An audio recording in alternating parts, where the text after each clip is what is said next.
Let's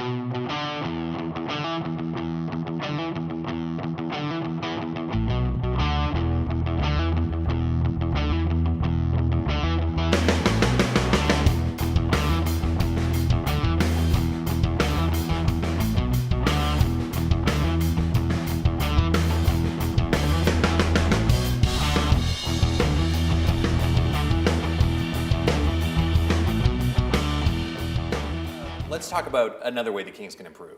A defenseman. There is a top 4 defenseman available. It looks like the NHL is going to clear him to play. The name is Slava Voynov, arguably the best player in Russia during the Olympics. It seems like the Kings don't want any part of him. So my first part of the question is why? How would fans react if he does come back to the Kings? And if that's completely not an option, what's a fair trade scenario? What's an asset the Kings could get for Slava? He's not coming back to Los Angeles.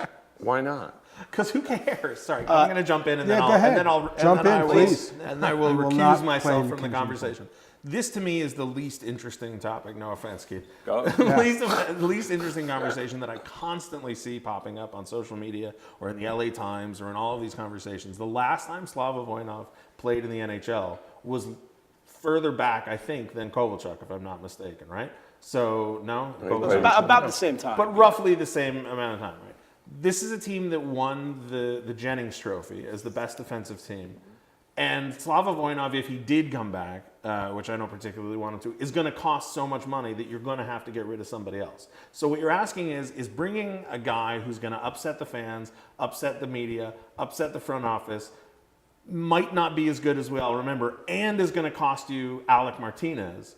What are we even talking about? Yeah. Who cares? I think in the trade him, get some press. I think in this era of Me Too, I don't see any chance of him coming back to any team in the league. Quite honestly, I can't see it happening. Well, I would disagree with that point. There are at least a half a dozen teams, if not closer to 10 teams, that have called and that are interested and that will kick the tires on that player because I can see kicking the tires, but that's a massive. That's a big time media problem they're going to have. You're talking about the right organization though, in the right market that's going to have to be able to absorb that, and it can be done, I believe, and I think that where. Canada? I think Toronto. I think Toronto would be one of those markets.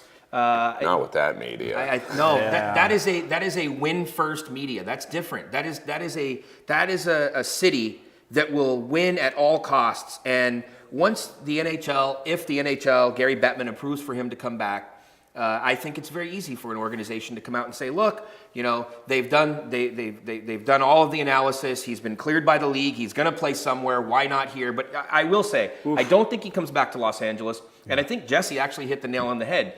Where does he fit in at this point? 2 years ago, there was room for Slava Voynov within the salary cap structure. At this point, he was at $4 million before. Even if you get him at a discount for $3 million, where are you going to get $3 million to plug him into Los Angeles, and who is he replacing? That's the question. And I think when you look back at the fact that Rob Blake over the last year has put his fingerprints on the organization and has put a roadmap together of where he wants this team to go, and they've added a Brickley. They're going to get Ledoux more playing time this year.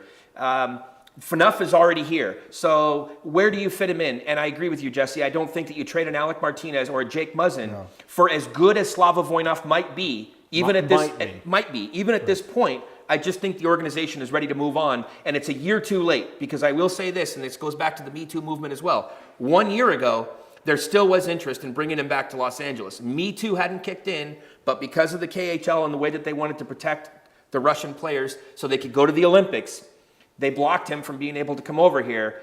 If this was a year ago, Slava Voynov, if he was cleared, would have been coming back to the LA Kings. 1 year makes a big difference. A couple of things for me, though.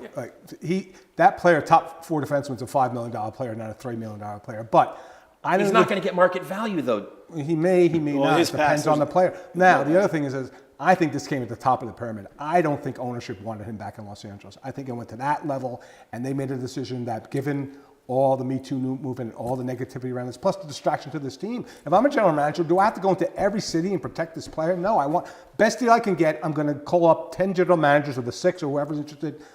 I'm going to give you 48 hours, give me your best offer, I'll make the deal. I would bet everything, the house, that he's not ever going to play in Los Angeles again.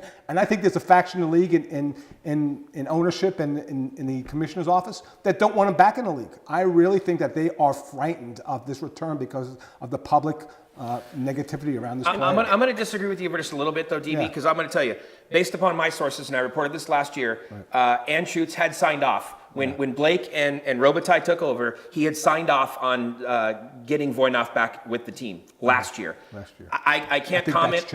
I know, but I can't comment on whether he did or did not change because of the Me Too or whatever in the last 12 months. But I will say I don't believe that this is an ownership decision at this point. I do believe it was Rob Blake that made the decision. From all the information I've gathered, it was Blake that has said, you know what, it's time to move forward. And I have a different plan, and Slava Voynov is not going to be involved. So I don't know if the truth will ever come out, but I just want to. I don't think it was Anschutz. I think this was Blake choosing to move forward. What's a reasonable expectation, Dennis, in terms of a return in a trade for Slava Voynov? I would say a second-round draft pick. Okay.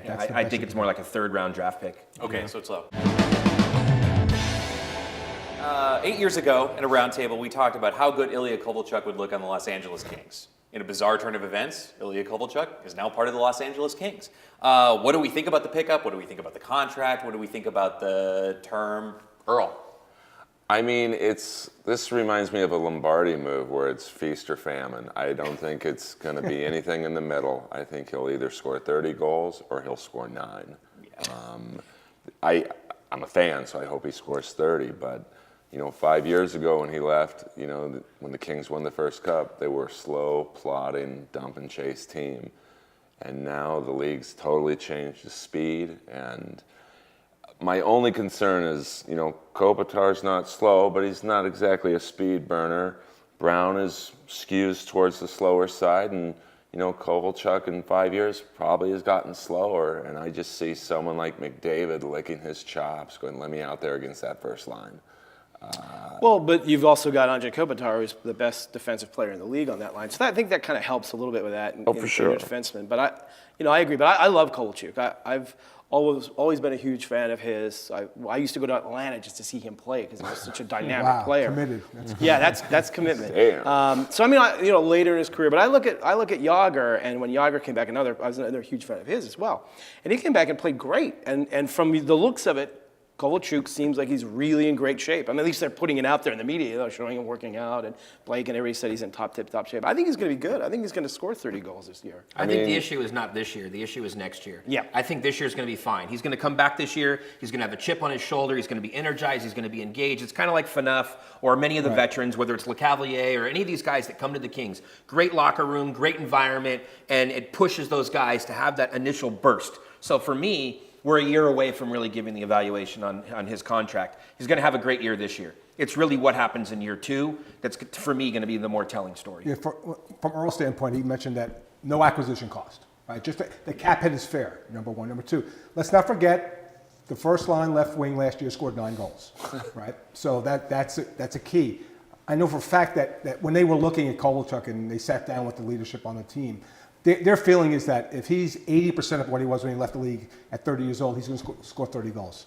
If he does that and that position is plus 21, then they're going to win the division and they're going to be a threat. And I think that to John's point about next year, I think big picture, you got to look at this and say, we got to be all in this year. This is the opportunistic year right now. It's not just this year, though, DB. They have to be all in for like the next 3 or 4 years because that's their window. When you look at their core, when you look at Quick and Doughty and Kopitar, it isn't just this year. It's next year. And I think the other thing, though, too, it's fine for this year. But you do have to look at, well, hold on, what if Kempe played top line left wing? And you went out and found another way to fortify the third line? Because what they're looking for this year is they're looking to create a top 9. They don't want a top line. Last year they were a top line team when Carter was out. When Carter was there, they were a 2-line team. They want to be a top 9 team. Which they have to be. They have to be in this league. You have to. And you look at that third line, the way it's constructed right now, which will be Iafallo on the left side. You'll have Kempe at center, and you'll probably have Gabe Vilardi over on the right side. And you hope that that's a potent third line. You have some options if Vilardi's not there. But the point is, you want to have a top 9. If you were to plug in Kempe at the top line left wing, what are you going to do for that center spot? And they know that depth down the middle is still important. That has not changed in this league, even with speed. And so you'd have to find that third line center, that optimal person, and they'd rather go plus 21 on the goal side. But to me, that is the key to the Kings. I mean, look, they're going to have their top 6 is going to be great. They're going to be very good. They're going to add, Kovalchuk. I mean, I'm assuming he's going to fit in there. You can't move down to the third line. You could move him to third line left wing, and you could plug Kempe up there. Very possible. But then who's going to play center? You'd have to. Michael Amadio could play center. Somebody could emerge. You could make a trade. You could The flip third line somebody. that you just mentioned, Kempe, Iafallo, Iafallo, Kempe, and Velarde. Velarde. That line there is really interesting to me because they're all young, they all have speed, they all can score. And Velarde, I mean, we'll see. I mean, he hasn't played a lot of games in junior, but obviously the games he's played, he's been a very dominant player. If that line clicks, and if they can make that line click, that elevates that team to potentially a team that could win that division because you need that third line. And that third line looks, from the new NHL, to me, speed, skill, exactly what they need. And that's perfect for the hold Kings. off on anointing the third line as a thing yet. I said if No, they I play understand, well. because we're talking about a second-year player, a rookie, and two second-year players and a rookie. Right. So who knows? My concern about Kovalchuk, and I keep hearing this repeated. Hold on. What do you mean you don't know? What more do you need to see from Adrian Kempe to know that he is a solid NHL player and could be a top 6 player, if not a top 9 player? I'm not criticizing Kempe's play. I'm just saying before we start talking about them being contenders because of the strength of the third line, I'm just saying we're literally talking about a rookie and 2 second-year players who didn't play together, right? Like Kempe's great, but do Kempe and Iafallo have chemistry? I have no idea. So all I'm saying is with the Kovalchuk thing, Right. I keep hearing people refer to it as a no cost move, right? They bring him in, it doesn't cost them anything. Mm-hmm. The reality is we live in a salary cap world, and they're pressed up against the salary cap. So acquiring him means, unless the cap goes up $5 million next year, they now have to move somebody by next year's draft. Right. So getting Kovalchuk is going to cost them something. We just don't know what it's going to be yet. And it's entirely possible that what it costs them winds up improving the team again. If they move a guy in order to make cap space so that they can keep everybody that they want to keep, and they bring in a prospect, let's say they have to trade Martinez to make cap space, and the trade winds up bringing them another good prospect, that could still improve the team. But for me, the question is a lot more complicated than just, does Kovalchuk work on the top line? Because like I said, it is going to cost them something. I'm less concerned about the second and third year than you are, John, though, because first year, right, I agree with you. I think it's going to work out one way or the other. He's still, even if he's not as good as he used to be, he still puts the fear into defensemen. It's still going to back players off. It's still going to impact the play. I think he'll improve the power play. If the second year's a bust, right, if it turns out he's just not great, well, then you actually can buy him out in the third year, and it's only going to cost you $3 million over 2 years, but it's a lot less painful than. But they had to address the first line left wing, right? So you're saying it's. Well, you say this they cost, did, but I don't necessarily agree. But if they would have didn't- traded. Right? If they didn't, they wouldn't be a contender. Right. You had to address They that in were order going to to make be a deal for contender. Pacioretty, and it would have probably cost them Muzzin and Anderson Dolan. So it would have cost them more. you can't because they would have trade paid Anderson them. Dolan. 5 years ago, we sat in a different room Right. and had a different conversation about different needs for different top line left wingers. Right. They didn't do it, and then they went ahead and won the cup that year. So, and 6 years ago or 7 years ago, there was a conversation about them needing to go get a top line left winger. They went and got Dustin Penner, who was, No, hold on. while a valuable addition to the team, a bust as a top line left winger, and they won the cup in 2012. Wait, in so I've 24 never bought into this notion that they need a top line Hold on, left no. winger. In 2014, one of the reasons that they were able to survive not adding those players is that they had emerging prospects. Toffoli and Pearson were emerging prospects. Are you saying Kempe and Iafallo aren't emerging prospects, John? I don't. How dare I you? don't. I don't view Iafallo. No, I don't. I never viewed him as a top He's 6 a player. third line, solid third line He's a left winger. solid third line player, but you need a Johnny Brzezinski to step up. Well, yes. And this is going to be a make or break year for someone like a Johnny Brzezinski, right? But Jared Anderson Dolan is probably still a year away. He's going to push for a job in camp. He wants a job, but there's nothing that tells me that Anderson Dolan's going to make the team this year. But we were literally just talking about a third line of a rookie and 2 second-year players as being key to them being a contender.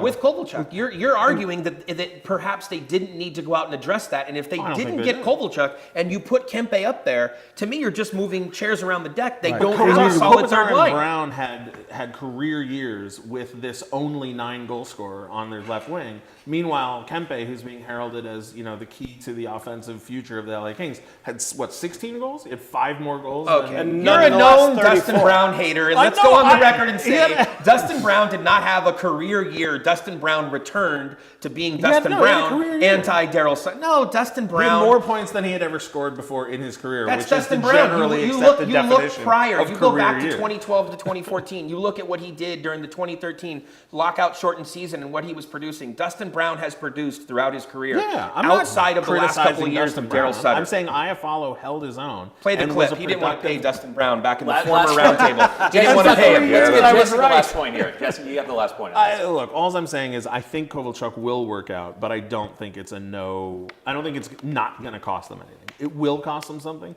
That could wind up improving the team further, but we have to wait. It's annoying for people to hear, but we have to wait 2 years to actually evaluate this move.